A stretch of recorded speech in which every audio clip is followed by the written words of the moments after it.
Sveiki visi besiklausantys mūsų tinklalaidės Keičiam temą. Aš esu Vaida ir su manimi šiandien yra mano kolegės, coachingo specialistės Laura ir Ernestas. Sveikos merginos. Labas, Vaida. Sveika. Šiandien mes kalbėsime apie programuojančius žodžius ir apie tai, kokią įtaką mūsų gyvenime jie daro. Aš pati nemažai dirbu su savo klientais šią temą, bet buvo labai įdomu, kokią statistiką man pateiks dirbtinis intelektas, tai paprašiau išvardinti negatyvius programuojančius žodžius, pradedant nuo dažniausiai vartojimų. Ir štai kokius rezultatus gavau, tai aš gal jais pasidalinsiu. Tai turiu 20 žodžių ir pirmą vietą užima pagal dirbtinį intelektą aš negaliu, tada eina niekada, visada, blogai, nepavyks, baisu, nesiseka, neįmanoma, beviltiška, kvaila, neverta, nepakankama, nuobodu, tragiška, pralaimėjimas, nelaimė, nenorėčiau, blogiausia, sunku, bjauru. O aš savo ruožtu dar dadėčiau labai dažnai girdimą žiauru, ar ne, mūsų lietuviams kažkaip atrodo viskas žiauru. Tai man jis iš tikrųjų labai pjauna ausį. O einant į mūsų temą, tai tiesiog ir pradėsiu su klausimu, merginos, ar teko pačioms kada pastebėti save ir tai, kaip negatyvūs žodžiai ir frazės veikia jūsų savivertę ir pasitikėjimą savimi? Aš galiu, Vaida, pradėti. Tai jau išvardinai šitą sąrašą, aš galiu pasakyti, jau pradėjau praktiškai neigiamai jaustis, nes taip ties kiekvienu žodžiu taip kuo toliau, tuo giliau. Tai vienareikšmiškai manau, kad negatyvūs žodžiai visada veikia ir ypač tie išvardintieji, dažnai girdint negatyvius žodžius, jie dažnai tampa ir mūsų vidiniu monologu. Tai pati esu tą patyrusi, anksčiau tikrai turėjau labai stiprų vidinį neigiamą monologą ir aišku, tai labai smarkiai neigiamai veikia mano savivertė, kuri tuo metu buvo žema.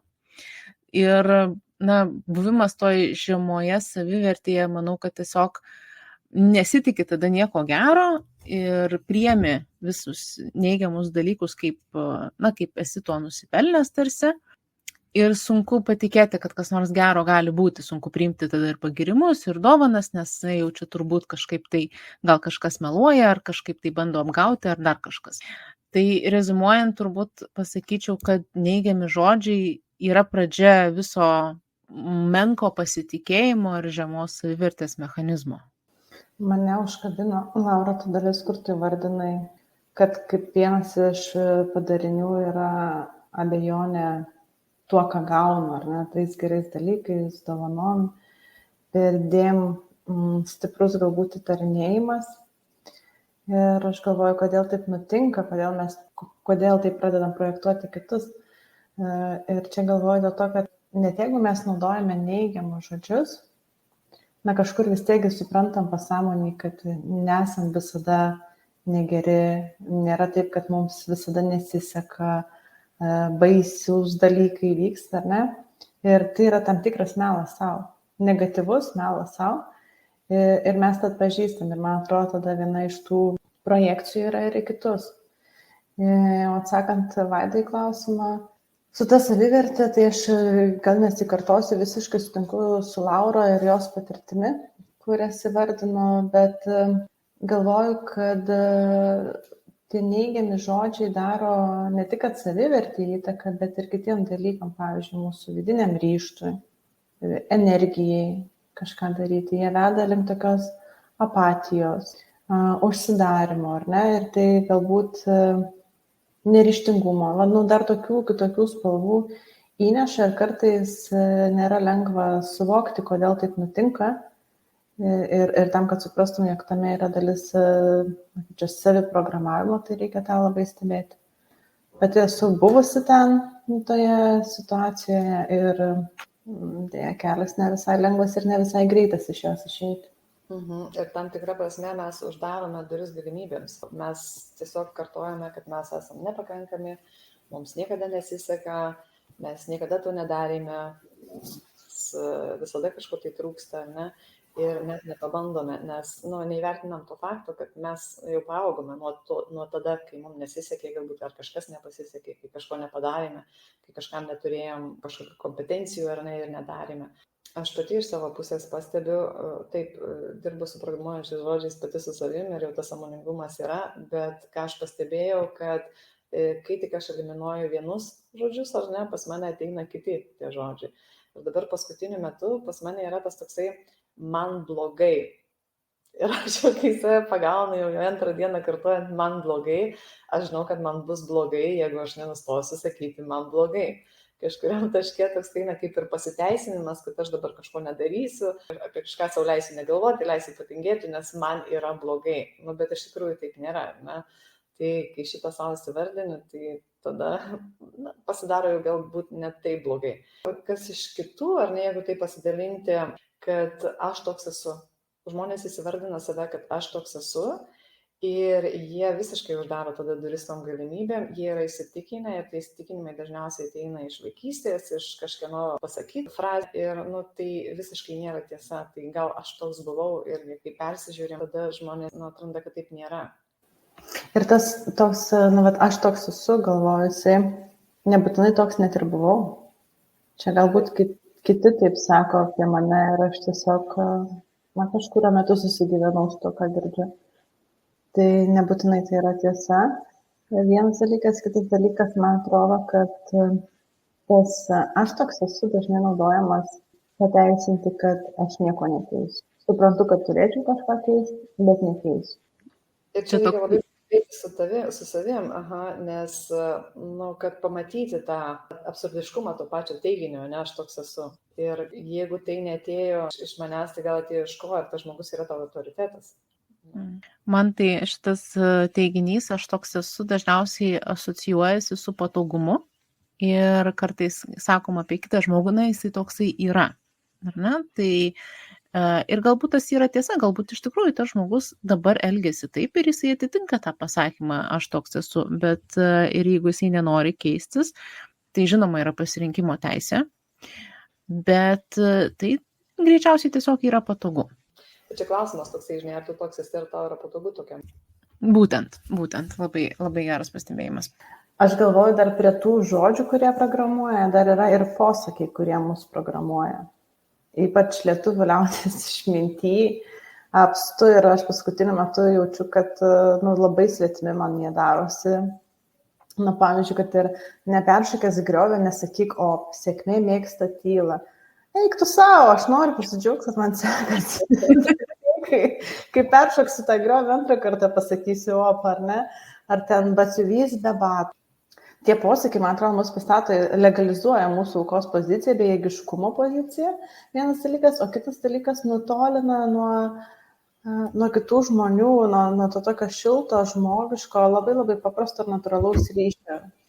Ten davė per vieną šiandien cūkitą, nežinau, tokių visokių yra, bijai vilko, neik į mišką, bijai vilko, eik į mišką, neaišku, ar jis ten iš vis dar begyvena.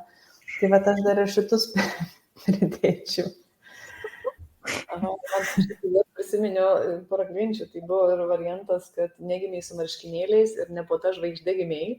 Ir kaip pagalvoju, tie visi liaudėsi tokie pasakymai, iš kur jie ateina. Jie neateina netgi iš šio šimtmečio, jie ateina iš praeito, kai buvo karai, vargai ir visokios epidemijos, ar ne. Ir mes vis dar nešamės tuos jų posakius ir prisitaikom savo. Ir dar, žinai, tuos posakius vadinam liaudės išmintis byloja. Tai išmintis jau pasikeitė iš esmės. Jau metas kurt naują išmintį, bet rimtai, kiek galima atsiremti tuos dalykus, kurie jau nebetinka šiom dienom. Jo. Ernesta, aš tau lieku dėkinga už tą vilką, kurio ten galbūt net ir nėra.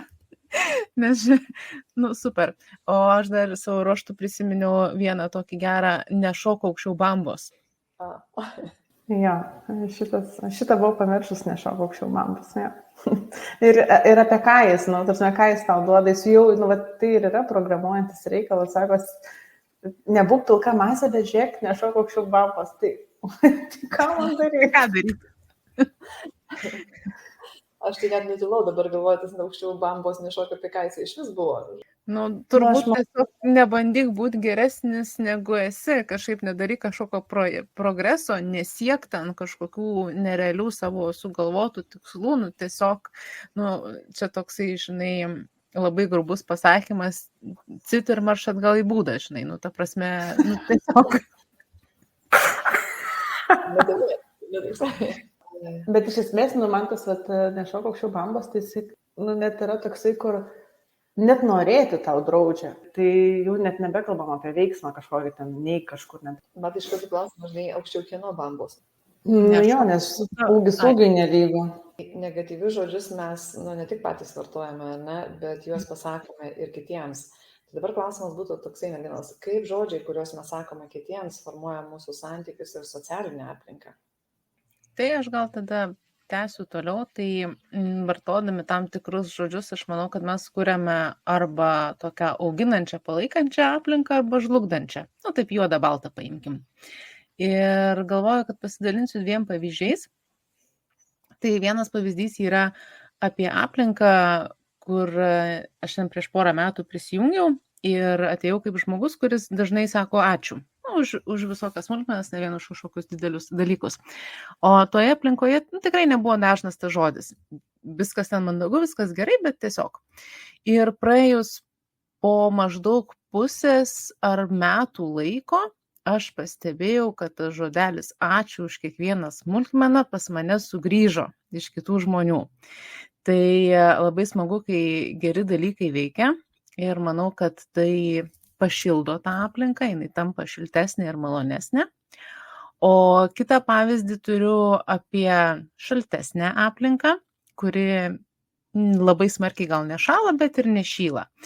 Tai kitoj mano aplinkoj aš, pavyzdžiui, tikrai vengiu dalintis tam tikrai savo gyvenimo pokyčiais, ypatingai jeigu jie yra geri, o ypač jeigu turiu galvoje kažkokį sprendimą, kurio dar nesu pilnai priėmusi tokią jauną idėją. Nes dažniausiai apie tai dalinantis man apima toks entuzijazmas, noras, nežinau, pasvajoti, paplanuoti, toliau pasigaudyti tų idėjų ir ją kažkaip statyti. Tai žinau, kad toje konkrečioje aplinkoje mano tas entuzijazmas būna taip labai mandagiai, labai palengva nusodinamas ir paskui mane apninka abejonės ir, nusvyra rankos. Man užtruko gerą minutę suvokti, kad, aš negaliu ir priimti tiesiog tai, kad negaliu aš stumti to pokyčio, kad ta aplinka reaguotų kažkaip kitaip, kažkaip teigiamiau. Tai tiesiog priėmiau, išmokau prisitaikyti ir atsirenku, ką dalintis, ko nesidalinti. O jeigu, tarkim, esat panašioj aplinkoj, susidurėt su panašia aplinka, tai man šitoje vietoje suteikia tokį vidinę ramybę pasakymas, kad pesimistas kiekvienam sprendimui ras problemą. Kai nori prisikabinti, yra kitas. Kai nori prisikabinti net ir prie stulpų. Kai moki netrunki, ar ne? Ja. Tu taip gražiai, Laura, sudėjai tas 2 aplinkas, aš galvoju, gal pratęsiu su 2 skirtingom situacijom. Ir tai programuojančiai žodžius, ar ne? Ir pirmas dalykas, kas man ateina į galvą, tai yra šeima, namų aplinka, kur mes galim galbūt drąsiau reikšti savo mintis, dažniau panaudoti kažkokius aštresnius žodžius, nes, jaučiame saugus toje aplinkoje. Ir kas nutinka, kai įvyksta konfliktas ir jeigu mes pradedam naudoti tuos žodžius iš Vaidos pradžioje išvardinto sąrašo, visada, niekada, žiauriai baisiai, konfliktas nesisprendžia. Tu lyg bandai iškomunikuoti žinutę kitam žmogui ir spręsti, bet jis iš tikrųjų tik tai kurstosi, ar ne? Tai mes tą didelį negatyvą, tą konfliktą dar daugiau uždegam ir kokios yra rekomendacijos, kalbėti labai konkrečiais pavyzdžiais. Sumažinant tų programuojančių žodžių įtaką ir jų svorį, nes jie iš tiesų ne visai galbūt atitinka realybę. Tai čia toks ateina, ar ne, pavyzdys. O kita situacija, kur irgi tie programuojantys žodžiai daro labai reikšmingą, man atrodo, įtaką darbinėje aplinkoje, irgi nusiemant nuo to visada, niekada ir panašiai. Pavyzdžiui, kai turim situaciją, kuri kelia iššūkį, ar ne, ir mes nežinom, kaip juos išspręsti, jeigu mes ištransliuojame tą žinutę, kad šiandien aš nežinau, yra visai kitas jausmas ir efektas, negu sakyti, aš nieko čia nežinau. Nes jeigu aš nežinau šiandien, tai aš galbūt žinosiu su rytoj, ar ne, pagalba. Dabar nežinau, ką tau atsakyti, ar ne. Susikoncentruoti į tą momentą ir sumažinti tų programuojančių negatyvių žodžių reikšmę. O kitas dalykas, galvoju, kad tie žodžiai, kuriuos mes naudojame, nesvarbu, ar jie teigiami ar neigiami, jie tada kuria tam tikrą mūsų įvaizdžio dalį. Ir čia jau nutinka matyti ir darbas, ir bet kokia kita socialinė aplinka, nes nežinau, ar esate pastebėję, kad tam tikri žmonės nešasi tam tikrą lik savo, nežinau, kaip apsiaustą kažkokį tai, ar ne, šleifą. Ir dažnai atvejus jį sudaro tie žodžiai, kuriuos tas žmogus naudoja. Visiškai su to sutinku. Ir tu kaip pasakei, kad konfliktas yra tik tai pamaitinimas, ar ne, pamaitinamas, bet iš tikrųjų tai žodžiais galima ne tik tai pamaitinti konfliktą, bet jį ir sukelti. Nes kažkuriuo momentu žmogui visą laiką sakomas niekada jam sukels pyktį. Ir taip pat šitai ištisai žodžiais yra uždaromos durys. Tai yra, kai tu prarandi šansą geriau pažinti žmogų, kai tu prarandi šansą ir atvirumą. Ir tas labai irgi jaučiasi galbūt tiek šeimoje, tiek darbe, kai mes pareinam su tai žodžiais visada, niekada, žmogus jisai daugiau nebenori mums kažką tai pasakoti, atsiverti. Mes prarandame tą šansą jį pažinti, sužinoti giliau ar jo situacija, ar apskritai situacija. Tai tas toksai ypatingai, ar ne, man atrodo, gajus yra, aš netgi paprieštaraučiau dirbtiniam intelektui, ar ne, tai nepradėčiau su, kas ten buvo, aš negaliu, bet aš pradėčiau visada ir niekada, na ir dar galbūt pridėčiau sunku, ar ne? Tai tu visada vėluoji, tu manęs niekada nesupratai, ar ne? Ir aš turėjau klientę, su kuria dirbau ir sako, aš pastebėjau, kad 3 santuokos metus mes su vyru jau tiek nebesišnekam. Nors jeigu kažką tai pradedam kalbėtis, ten iš karto kyla konfliktas ir viskas dingsta. Tai kai giliau pasigrininom, tai ir buvo tas visada niekada, tai buvo tai, kad jinai visą laiką apkaltina su savo visada ar niekada eina šito įėjimu, būtent šitai žodžiais kažkokį tai įvykį, vyras supyksta išeina. Ir po kokių gerų 3 savaičių pasakė, kad pradėjom kalbėti jau su vyru. Ir sako, aš nežinau pati, kodėl taip sakau, aš tiesiog taip sakau, tai yra automatinis tas atsakymas. Tai irgi persitikrinti, ar mes vis to žodžius navartojame automatiškai. Ir aš dar čia pridėčiau, kad nebūtina kažkam jų pasakyti. Jeigu mes savo galvojam apie, nežinau, apie tam tikras situacijas, kad oi, tai visada nebesinori net ir daryti pačiam, ne iš savęs. Vat lygiai ta pati kaip tavo klientų situacija, tik tai, kad patys save galima atmušti nuo veiksmo ir noro kažką daryti, jeigu visada niekada naudojam. Aš dar pagalvojau, tas visada niekada, nebeatsimenu, ar buvo tam sąraše amžinai. Oi, nežinau. Nes šitas buvo, tas tai amžinai ten daro ten kažką tai. Arba man tai amžinai ten, žinau, jau nesiseka jau čia, ta prasme. Aš niekada nieko nelaimiu. Tik vieną kartą kažkada, žinai, tai jau automatiškai anuliuoja tavo niekada. Tai aptariam tuos programuojančius žodžius, kurie kaip ir negatyviai veikia mūsų gyvenimą. O kokios praktikos ir metodai gali padėti perprogramuoti negatyvius mąstymo modelius į pozityvius? Kaip mes galime pakeisti tuos negatyvius į pozityvius žodžius? Taip, pakeisti tai tikrai galima ir aš čia turiu įsivardinus kelis metodus, tai paprasčiausias tai yra tiesiog afirmacijos, ar ne, ką mes savo galime, kaip sakyti, įsiteikti.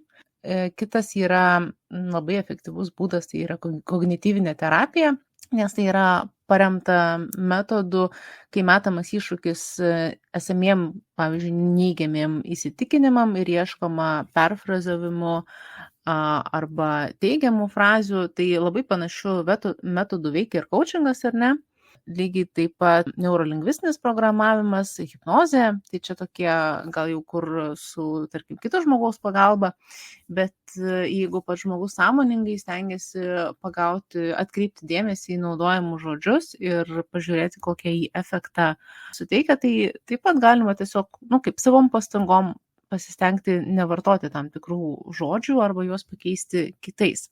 Dar aš galvoju prie šitų tokių programuojamų dalykų, tai manau, kad galima paminėti ir pasakas arba istorijas, nes tai keičia pasaulėžiūrą, ar ne, mums pasako kas nors kokią nors pasaką arba istoriją ir mūsų pasaulėžiūra jau gali pasikeisti.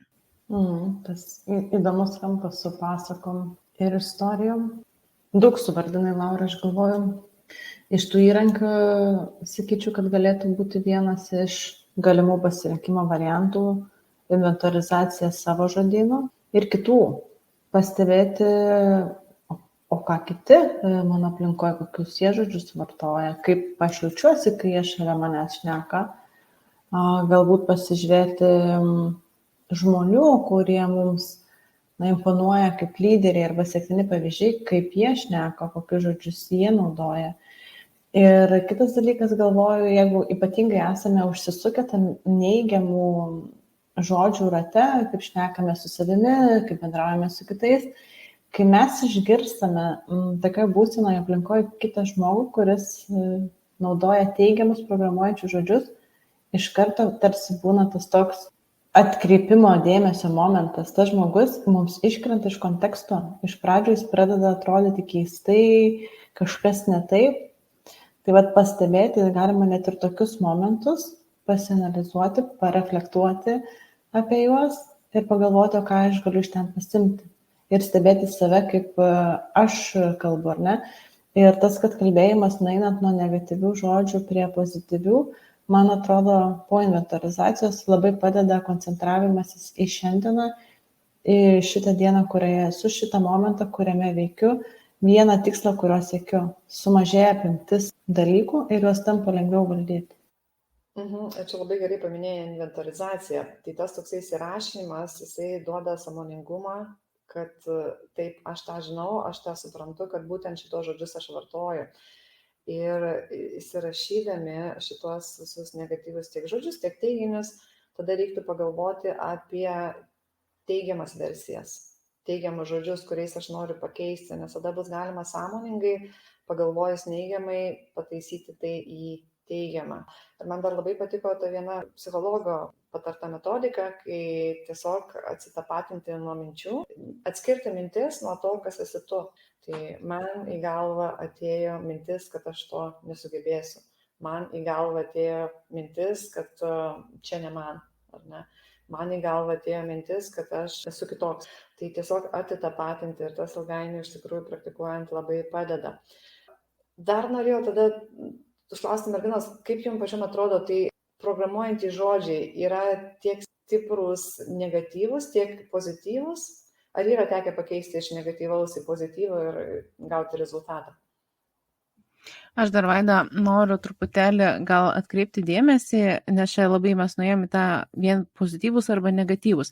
Iš tikrųjų, kartais tuos žodžius galima pakeisti į neutralius. Pavyzdžiui, visada galima pakeisti į kartais, arba niekada galima pakeisti į dažnai.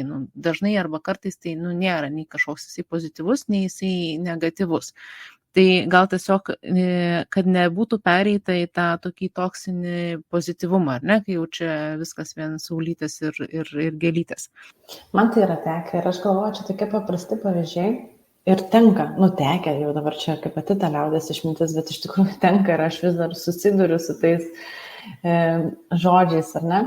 Tai pavyzdžiui, ką aš turėjau tokį savį pasisakymą šakės, man šakės. Jau kai kažkas nutinka, man nutikdavo ir šakės kartu. Tai į ką aš pakeičiau, kad aš pakeičiau tai, kad dabar man nepaėjo, ar ne, kažkas, tai man nepavyko, aš turiu bėdą ir tada, iš to tokio didelio baisaus dalyko susisiaurina apimtis ir atsiranda tos tokios vidinės jėgos jausmo, kad aš galiu išspręsti tą situaciją konkrečiai. Tai ir kai tą darai reguliariai, užkeiti tą žodį, jo nebelieka, ateina jo vietą pozityvus žodis ir aš galvoju, kad tas pozityvas, jis tada kaip raumuo, jisai auginasi, ar ne? Kitoj vietoje galbūt į kitas situacijas galima pradėti žiūrėti ramiau. Man padeda tie pozityvūs žodžiai nebėgti į priekį, padeda išlikti šiandienoje labiau, ne? Sukoncentruoti dėmesį tai, ką aš galiu pakeisti, vietoj galvojant apie tą miglotą. Ačiū, nes man labai patiko Lauros pasakymas, kad nebūtinai negatyvą reikia keisti į pozityvą, galima keisti ir neutralų. Ir iš karto atėjo galva tokia mintis, kad iš tikrųjų mes galime turėti tam negatyviam žodžiui netgi keletą variantų atitinkančių mūsų būseną, mūsų jausmus arba netgi pačią situaciją. Tai vėlgi yra tas platesnis pamatymas ir tikslesnis įsivardinimas to, kas iš tikrųjų yra. Ir kuo daugiau mes matome spalvų, ar ne, tuo geriau mes suprantam situaciją ir ją galim įsivertinti. Tai čia tikrai labai geras toksai kampas, ačiū Laura. Aš pati pagalvojau, kad aš tuos negatyvius pradėjau keisti į klausimus. Tai kad aš negaliu tai padaryti, tai ką aš galiu padaryti? Ar ne? Galbūt kokią mažą dalį aš galiu padaryti. Pas mane pradėjo eiti netgi klausimais. Tai jeigu aš niekada to nedariau, tai ką aš galiu pabandyti padaryti. Todėl gal ir surezonavo tas Lauros pasakymas, kad yra ir kitų variantų, ne tik tai pozityvus ir negatyvus. Čia taip pat, kaip pavyzdžiui, keisti tas mintis, tarkim, su tom afirmacijom, ar ne? Jeigu ten mes visą laiką sakydom savo, aš esu stora, ar ne? Ir vieną rytą atsikėlėm ir sugalvojom, kad reikia sakyti afirmacijas, aš liekna, na tai turbūt nepatikėsi net ir savim, ar ne? Bet galbūt tada galima pakeisti, tarkim, o šiandieną aš atrodau arba jaučiuosi, jaustis lieknai arba storai, tiesą pasakius, nelabai turbūt, mes sakom, ar ne taip, bet iš tikrųjų tai nėra tokio jausmo. Bet aš atrodau, tarkim, liekniau arba jaučiuosi pasportavusi. Tai toks nedidelis tas pokytis, jis nėra kardinalus, bet tai yra vienas žingsnis į mąstymo pakeitimą, ar ne? Ir dar vienas dalykas, tai kaip ir Vaida paantrinsiu kvestionuoti tuos neigiamas mintis, tarkim, aš ten dažnai, man visada nesiseka, tai kiek tas visada ir panašiai, ar tikrai. Tai tas kvestionavimas tikrai įneša ir tų naujų atspalvių, ir naujų požiūrių, ir naujų kampų. Ir laisvės. Arba tiesiog neištarti, aš esu stora, tiesiog ištarti, aš šiandien esu laiminga, aš šiandien atsikėliau žvali, ar ne? Ir dar labai reiktų žiūrėti, ką mes sakome tiek apie save, tiek apie savo šeimą kitiems, ar ne, arba apie savo darbdavius, nes tada žmonės automatiškai pradeda stebėti. Jeigu aš sakysiu, kad aš esu stora, arba kažkuri mano kūno dalis yra stora, tai žmogus, jeigu net neatkreipia dėmesį, jis pradės atkreipti. Jeigu aš sakysiu žmogui, kad yra mano bjaurus charakteris tam tikrų atžvilgių, ar ne, žmogus pradės pastebėti tą charakterį, netgi kažkuriuo atveju prikišti, ar ne, tai priklauso nuo žmogaus. Tai ką mes transliuojam į išorę, ar ne, ką ne tik tai mes sakom patys savo, bet ką mes išsakom kitiems. Ir sakydami tos negatyvus savo ir išsakydami kitiems ir gaudami patvirtinimą iš išorės, mes netgi sustiprinam neigiamą poveikį, ar ne? O čia toks geras kampas, Vaida, apie tą sustiprinimą ir įrodymų paiešką. Tai man atrodo, kad net jeigu apie save sakom dalykus, ieškosim jiems pagrindimo, paimkim tą pačią svorio tematiką, ar ne?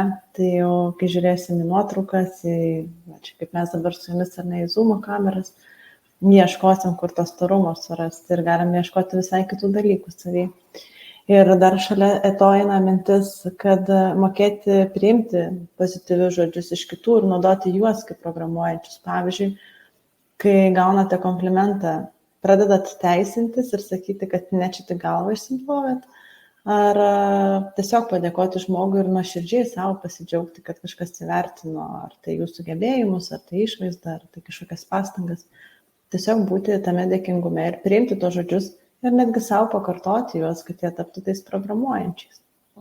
Galima net užsirašyti, aš šalia to, kad esu stora, tai kokia dar aš esu, ar ne, ką žmonės pasakė, gal aš esu gabi, gal mano gražus plaukai, gal aš ten turiu, nežinau, gražią šypseną, ar ne, yra labai daug dalykų, kuriuos galima tiesiog paimti ir susirašyti šalia to, kas nepatinka. Man dabar tokia mintis kilo apie tą programavimą ir apie storumus, kūdumus. Aš netaip senai mačiau postą vieną, kur čia tokia masinio programavimo tema, kur buvo nufotografuota Britney Spears per ten kažkokį tai apdovanojimą ar kur jinai šoko ten, nežinau, mano paauglystės laiku, ten link 2000-ųjų, kažkur tai panašiai. Ir jinai ten, gana apnuogintas kūnas, ar ne? Ir jinai atrodo, normaliai, ta prasme, nei jinai labai stambi, nei jinai ten labai kuda, normalaus sudėjimo eilinė moteris, ar ne? Ir to meto antraštės skelbė tai, kad, o Dieve, siaubas, kokia jinai stora ir ten taip toliau, kaip jinai čia apsileidus ir visa kita.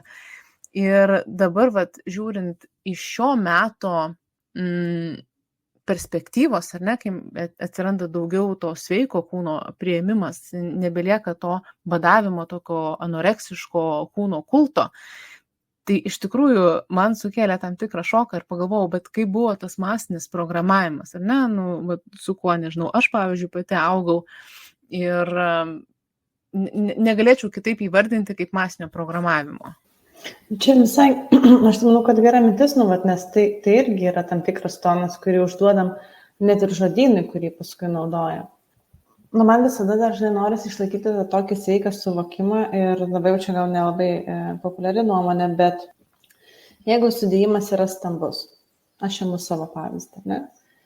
Tai nereikia dabar bandyti to užmaskuoti po leknumais ir kažkokiais dalykais, tą realybę reikia irgi mokėti priimti, bet savo įsivardinant, taip, aš esu stambi, bet aš irgi esu dar ir tokia, ir tokia, ir tokia, ir išsivardinti teigiamų savybių, ar ne? Sąmoningai parinktų ne tam, kad ten papūsti, bet tiesiog realiai, kas yra dar, tai labai, man atrodo, irgi prisideda prie to tokio sveiko teigiamo programavimo, kad išmoksi priimti realybę, kurioje esi. Bet čia, jo, Ernestai, aš dar pakvestionuočiau, tai pagal kokį standartą, žinai, esi ten stambi ar nestambi, ta prasme. Bet čia, žinai, galvoju, net nereikia standarto, jeigu tu savo viduje arba, žiūrėdamas veidrodį jautiesi, kaip jautiesi, tai yra mano faktas. Ir to fakto, žinai, nereikia nešti kitiems, vėlgi čia apie tuos žodžius programuojančius, ką Vaida pasakoja, ar aš, žinai, kitiems pasakoju, ar aš savo pasilieku tą informaciją. Tai tą reikia pasilikti, žinai, bet savo suvokime, jeigu aš jau įsivardinu dalykus, kurie yra neigiami, ne, apie save patį, nesvarbu, tai nebūtinai išvaizda gali būti. Tai gali būti ir kažkokia charakterio savybė, kurią mes norim ugdyti, nes šiandien dienai man jinai neprimtina ir tai nėra pagal jokius standartus, pavyzdžiui, ten, nežinau, egoistiškumą kokį paimkim, ar ne, savanaudiškumą. Aš gal turiu jo, bet aš nenoriu, tai įsivardinti savo, kad, taip, turiu to savanaudiškumą, bet aš irgi ten galbūt moku sakyti komplimentus, moku ten įkvėpti kitus ir panašiai. Tai rimti faktą ir įsivardinti, kas dar yra gerai, kad neleisti vienam neigiamam žodžiui, sakiniui apie save dominuoti mūsų kalboje su savimi. Nes man atrodo yra sveika, tą realybę susitikrinti, žinai, negali tu vien tik tai teigiamai apie save kalbėti, nes visi mes turim dalykų, kurie ne iki galo puikiai veikia, arba ne iki galo taip, kaip mes norėtume. Bet kodėl negali tada vien teigiamai apie save kalbėti? Nes tu prieimi kitų matymą, ar ką jie galvoja apie save. Dabar žiūrėk, per televizorių rodo moteris, kuri ištekėjo Ispanijoje už kažkokio ten turtingo žmogaus ir jinai atsisėdusi pasakoja, kaip reikia moterim prižiūrėti save, nes jeigu tu stora, tai tau ir ten jokie gučiai, tai neatrodys ant tavęs gerai. Taip, aš galvoju, o kas, jeigu yra genetika? Tai žodžiu, ar ta moteris, kuri yra geros genetikos, kuri ten, prisižiūri save, turi valios, dar kažkas, tai gal pasiekia kiti prioritetai, ar jinai diktuoja tai, kokia aš turiu būti? Bet tai čia yra, žinai, skirtingi laikai, skirtingos epochos ir tas tonas yra užduodamas, dėl to ypatingai svarbu yra kritinis mąstymas, net kitų manęs, Laura, paklausai, pagal kokį standartą, pagal savo. Ne? Kartais mes priemam tam tikrus standartus diktuojamus iš išorės, kartais mes susikuriam savo, nes visada bus norinčių užduoti tą toną ir jie tą darys ir laibūnie ir kažkam tai tinka, bet labai svarbu susižiūrėti, ar mums tinka tie standartai, ar mes racionaliai pasirenkam tos dalykus, ar ne, kurios reikia daryti, ir tai yra visose srityse, tai yra grožio, profesijos, motinystės, tėvystės, kur tik nori. Viskas gerai. Gerai.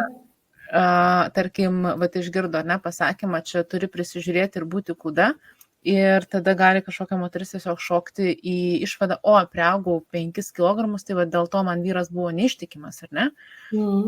Ir savo netgi visą vertę pastatyti ant tų kilogramų ir svarstyklių ir visų tų dalykų, nors iš tikrųjų, tarkim, galbūt tas vyras buvo neištikimas ten dėl milijono kitų priežasčių, kurios net nesusijusios yra būtent su tą moterį.